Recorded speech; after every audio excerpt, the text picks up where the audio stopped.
Hey, everybody. Mark and I have over 20 years of experience as therapists and as addicts in long-term successful recovery.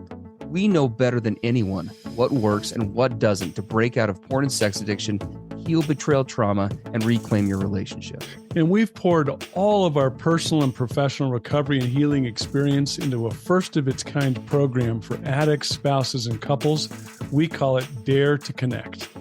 At least 4 times every week, we engage with you in real time, in the trenches, giving you the knowledge and the tools to take back your life and relationship. Whatever else you've done on your journey for healing and recovery, you've never done anything like this.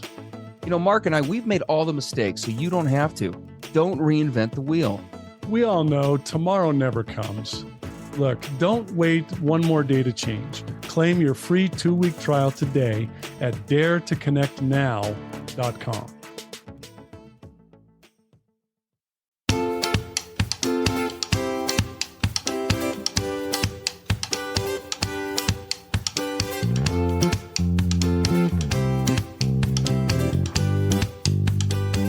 Hey, everybody.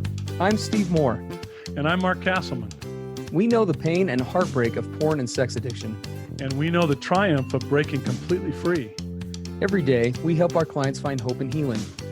Join us in the fight to take back your life, your marriage, and be stronger than ever. This is the PBSE Squared podcast.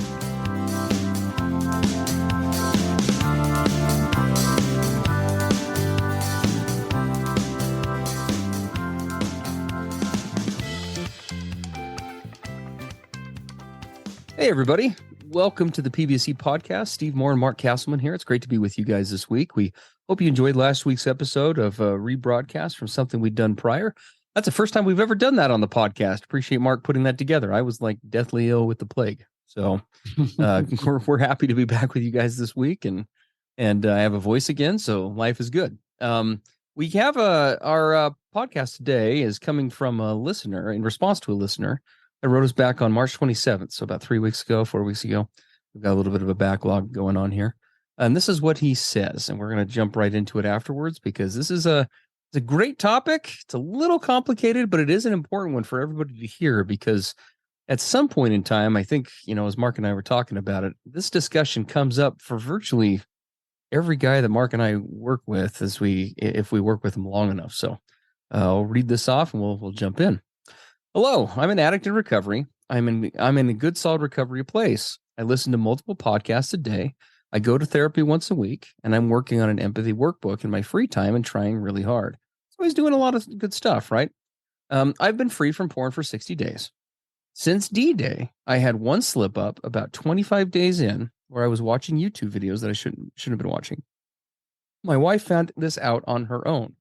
We're going to come back to that. And this is after we have been really starting to get intimate and recover together. Since that day, I haven't acted out in any way. I'm really struggling with weird symptoms of random ED or erectile dysfunction with my wife, which makes her question why my recovery, but I don't have an explanation for this. When this happens, I overreact and get mad and depressed. So then it makes it seem even more likely that I'm acting out because he's getting defensive. But I am not. I don't know what to do in this situation. How am I in good recovery and this is happening? Why can't I be vulnerable in those situations and try to work through them with my wife? Why is this happening? Great question. Or series of questions. Yeah. That's a really good question. We're going to dive into this thing. Yeah. And I think the big thing about this is we want to just say to everybody listening, this is a very normal, common situation. Sure. Struggles with erectile dysfunction.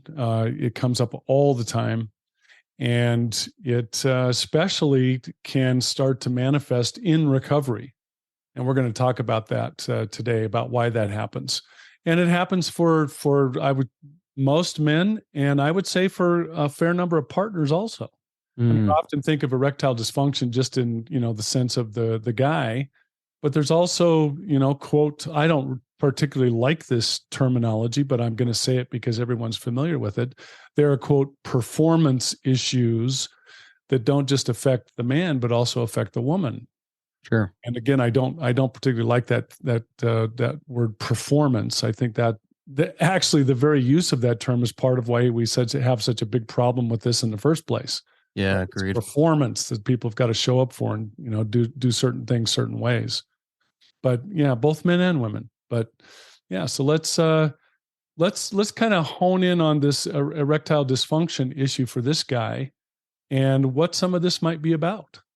Yeah, no, and like Mark said, I mean, this is something that we run into all the time, and part of it, there are multiple reasons why this oftentimes happens, and it gets complicated in recovery. This issue because I would say just on the whole, generally speaking, the age range that of men that Mark and I tend to work with, unfortunately, kind of lines up biologically with where a lot of these issues from a biological standpoint begin to take place. Erectile dysfunction becomes increasingly common for men beginning at around the age of 35 or 40 and becomes more progressive and common as age increases. And that correlates fairly closely with, again, a vast majority of the male population that Mark and I work with.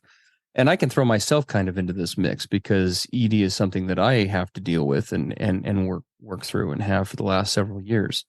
When I was getting into early recovery, I'm 8.5 years sober. And when I was getting into early recovery, the reality is that I had never in my life had a true full understanding of what quote unquote completely healthy sex is. I'd probably had elements of it, right? Times where sex had been healthy and connecting and whatever. But as far as, the men or the physical side of things go, I'd always been compulsively acting out with addiction, ever since I was in my early teens. My sexual libido was all skiwampus, and my arousal template, which we're going to get into more here in just a little bit, and essentially what turns me on versus not, was all awry as well. And so, in addition to my views about sex and what it was, I mean, there's just a whole list of things that were going on. And for me, and like again, for many of you or many guys out there, there's a lot of confusion when I got into recovery because just as much as this was a recovery from addiction, it was also a recovery of, well, what the hell is like normal sexuality? Because Yeah. I'd never really experienced that, right? I mean, I knew about it as a therapist, like clinically, like, well, this is kind of what it would look like, but like, how does that feel? How does it not feel? Because again, everything about sex had just been so twisted, and oftentimes we don't give nearly enough credit to this point. This idea that when we go through this recovery process, the idea is to get back to this healthy place. Well, if you've never been to that healthy place before, or if you've not been there in so long, you've kind of forgotten what it's like, that in of itself throws you off. The second piece of this that makes it even more complicated is, and again, I'm using myself as throwing myself in this mix. When I began recovery, ED was a non-issue for me. Right, I was in my early 20s. There was no, or mid later 20s. Absolutely no issues with this. In fact, a point of emotional and mental pride, quote unquote, for myself was how often I could be sexually aroused and how quickly, and all of those kinds of things. I was very much caught up in that whole world. And when I got into recovery, like serious recovery, fast forward, well, here I am in like my early to mid 30s now, and things have changed, right? And so I'm I'm trying to figure out, not only what is just, quote unquote normal in general sexuality. I'm trying to figure out what normal quote unquote sexuality is in general for me specifically as a 35-year-old guy, right? And so you guys can hopefully you can see why this becomes complicated strictly from just a biological perspective. And partners, by the way, struggle with this as well because they see the same thing, and we hear this from partners all the time. Well, Steve, he used to be this. He used to be sexual all the time with me, and he had no problem getting erect and da da da da. He must be acting out now. He must be getting it somewhere else. He's, constantly, he says he struggles with ED and da da da da. And the reality is that could that be an issue with sobriety and things like that? Absolutely, for sure could, and we're going to talk about that here. But also, this biological component plays a role. I mean, it was an adjustment for my wife and I. Is figuring out, okay, like what's this going to look like going forward in a healthy way? What's going to be our new normal. So anyway, that just needs to be mentioned because that is a problem. Other underlying medical issues can cause problems with that. Any men on here, if you're taking, for example, a blood pressure medication, well, do the math for a second. If you're taking a blood pressure medication, which is designed to what? Reduce blood pressure, and an erection requires blood pressure, right? We're naturally going to you might be running into an issue there. So that's just one example of where, the whole biological side needs to be taken into account because otherwise I've known too many couples who go to war and become re-traumatized when there really is nothing going on. Okay. So we just want to get that part out of the way. And there's first. lots of other medications. There could be Sure. medications I'm taking for my anxiety or my depression, or Absolutely. a number of things can absolutely have that effect. Your They all testosterone impact might be that. really low, which Totally. you should have it tested. Totally. The other side of this are the mental health or emotional health issues, which are very much tied to the physical part of this. And Steve, you brought up something before we started today that I thought was just so insightful. We have a sexualized culture across much of the world that says men are not emotionally connected during sex. They're just having sex for sex. And they can have sex anywhere, anytime, Yep. with anyone on command. Yep, doesn't matter, right? They're just like machines. And Steve and I have both found that to be not true, in the sense that men are far more emotionally involved with sex than they want to admit or that they're given credit for. At least they can be, right? They have the can be. capacity. And you know, even if a guy is completely emotionally detached from his sexual interactions, I'll bet you that unconsciously or subconsciously, there's all kinds of stuff going on. Oh, I would totally agree with that. Surface for him. So whether he realizes it or not, some would say, well, he's a total narcissist and he feels nothing. Well, that's up above the surface, but you go into his subconscious or unconscious self, his nervous system, and I guarantee you that there are lots of emotions having their impact, whether he knows it or not. Absolutely. So we have to be careful not to make that mistake that, guys just aren't emotionally engaged or involved. Yeah, possibly not consciously, but it's inside that body. Make no mistake. They can't get away. And that's going to have an impact on this ED issue without question. And here's the thing, as Steve and I were talking about this, we kind of looked at each other like, well, good grief. So why did we go to our sexual outlets during our addiction days, pornography or other outlets? Well, we were trying to avoid emotionally hard things, right? We just wanted to get away from all of that emotional stuff. And so we would use our sexual outlets as a way to escape or avoid. Now in recovery, with this guy that wrote into us, we're being asked to come back into all of that emotional stuff, so to speak. We're now being asked to engage our emotions, to show our emotions, to feel our emotions, to get them out on the table. Well, we have a biology and a sexual template inside of us that always used sex to get away from all that. Now we're supposed to be engaging with it and bringing it into the sexual process. What do you think is going to happen with the way the biology responds when I'm running towards something that I use sex to run away from before? That's huge. Well, and I think it's huge from two main points, right? The first is, and I love that we're talking about this, is that, I've joked before with my wife, and this is going to sound horribly sexist. This is just a comment about myself, but for a while there, I felt like I kind of became the girl in the relationship from a cultural standpoint. Often right? said, yes. Meaning that I mean, there were many times where I found myself, if my wife and I, as I started getting recovery, when we weren't in a good place emotionally, where previously that would have had very little impact on being sexual, or at least much less, it would have a tremendous impact. In fact, it got to the point in recovery where I really just didn't have a desire to be sexual when we were disconnected. Right. For a variety of reasons. And sometimes it was an issue between my wife and I. And by the way, this is still the case. Sometimes it might be an issue between us, but a whole host of emotions get in the way of me wanting to be sexual. If I just put myself on the chopping block, right? Shame, for example.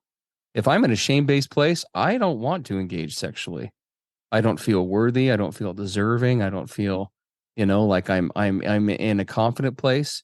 Guilt, remorse, sadness. These are all emotions that impact, my sexuality and men's sexuality far more than, again, culture would give credit to. And the more we go through recovery, the more that this is the case. And again, that's a good thing. To become more connected that way is a tremendous positive. But if you've been in a marriage and you've grown up in a culture where that hasn't been the case for both the addict and the partner, guess how that feels? Really, really unsettling, really destabilizing, right? And again, not just for the addict. My wife, we've had to talk about this on more than one occasion, where she has struggled at times to feel desired Like, am I not attractive anymore, or like what's going on? Mm, Because again, those things have all shifted, right? They've yeah. all changed. So you can see just with what we've talked about so far between the biological and just this emotional side, guys, this is such a bigger topic than most of us give credit for, right? So too often we just look at this way too much in a linear fashion. You used to be Well, this sexual before, now you're not now. Something must be broken. yeah. And if you're looking at this, Rob, what we hope you're hearing from us is if you're really engaged in recovery, if you're really starting to confront hard things that you used to run away from, or go numb, or rage and anger at, and you're starting to confront and embrace and stand up to all of those things, just expect that that's going to have an impact on the way your body responds sexually. So if you're having trouble with ED, or being comfortable, or things not really going smoothly in that sexual setting, part of that says it could well say you're actually doing a lot of things right. Yes. This is going to take time to recalibrate, and time for you to get used to this quote new emotionally, spiritually, physically, totally engaged with all of those things. Whereas before it was just a pure physical sex act. Yes. That is going to take time for your body and your brain to calibrate to, and there's going to be issues. Yes. Well, an extreme version of this, I mean, the clinical term for it would be sexual anorexia, right? Where we get to a point where we are not, we find ourselves very averse to sex. And Mark and I have talked about this topic many times. I mean, we both got to a point where emotionally and mentally in our brains, sex was the enemy, right? Yeah. Sex is ruining me. It's ruining my marriage. It's ruining my happiness. It's ruining everything. Just chop this thing off, pardon the bluntness, and get rid of it because I don't want to deal with this anymore.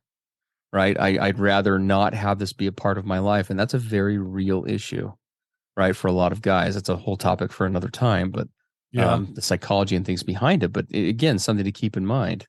And then we probably should move into this, I know we're running out of time here. We ought to move into this arousal template concept and the desensitizing, resensitizing. We haven't covered that yet, have we? No, and Okay. that part is huge, right? I mean, think Yes. about this, guys. If I look at my addiction history, I started into sexual addiction as soon as I hit puberty. I think I was around 13. And so I started experiencing sexual process from the standpoint of pornography and other sexual outlets from the age of 13 forward, all the way into my 40s, my Mm, late yeah. 40s. What do you think happened to what we call my arousal template, right? Which simply means what am I wired to with regard to what turns me on, arouses me, gives me sexual satisfaction? Look at what my wiring was over 30 plus years. Now, suddenly I get into recovery, and I'm now going to try to step out of that sexual wiring and into a healthy sexual relationship with my partner. Guess what? I don't have the wiring for that yet. Mm, It's not there. It's that old wiring. So my biology is going to look at me and go, excuse me, I'm not getting get an erection for this. That's not how we've done it this last 30 plus years. What are you trying to do here, buddy? Right? absolutely. It's biologically confusing to our system. So that arousal template wiring and wiring it in a healthy way is a huge process that takes time and practice and repetition, right? Absolutely. Absolutely. And guys, this topic is a great one. We're glad that it came up. It's really timely right now in the Dare to Connect program. The focus for this month, and we may be bleeding into next month with it because it's such a huge topic, is healthy versus toxic sexuality. Oh yeah, we've been focusing on that all month. Yep, we've been going through this. We've covered in depth the elements of toxic sexuality, what that looks like, causes for it, things to be on the lookout for. Now we're jumping into how to shift that, what healthy sexuality looks like, how to bring that about. If you guys have not tried the Dare to Connect program, you need to. It is a program that offers nearly 25 hours of content every month for addicts, spouses, and couples, both live in support session form as well as with weekly sessions on presentations on a variety of topics. You're able to interact, ask us questions, get answers to hard things. Um, I don't know anywhere else on planet Earth where for the cost of 2 therapy sessions, you can have access to 2 therapists for 25 hours a week. If you find one, let us know, and maybe we'll go join that. Or 25 hours a month. Sorry. If you find one, let us know. We'll quit Dare to Connect. We'll shut it down and we'll go join that. We try to bring, we're here for you. Dare to Connect and meet you wherever you're at in the recovery process.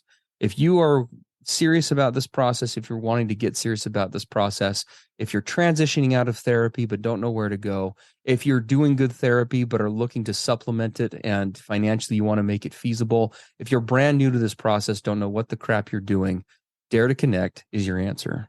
So please get yourself over there. You can find a free trial for that at daretoconnectnow.com. We'd love to have you guys come join us, see what all the buzz is about, and get you hooked up there. We have a great time over there. As we finish, go ahead.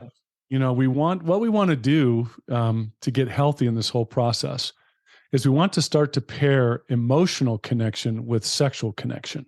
Yep. And again, us guys that suffer from addiction, that was just not part of the process. So we used to use sex to escape, right? It was the great escape, the coping, the avoidance, right? Every time life got hard, we would run to these outlets. Now what we're suggesting in recovery is we want to actually incorporate sex into our overall connection as a partnership, right? I love what you said, Steve. Anyone can have sex, but being intimate is a practiced skill set. Yeah. Right? We can have sex and not be intimate. Boy, how many times have we experienced that in our lives? Teenagers do it every day in the back of a car. Right. And us grown-ups in addiction. And us grown-ups as well, right? All the time. Right? So it's this, how can I now make this sexual part of my life part of the overall whole of being healthy? Right? Sex is a piece of the intimacy puzzle. It's a part of coming together and connecting. I like to say it's the culmination or the celebration of all the other ways that we're getting close. And we bring all of that we've built to that sexual setting.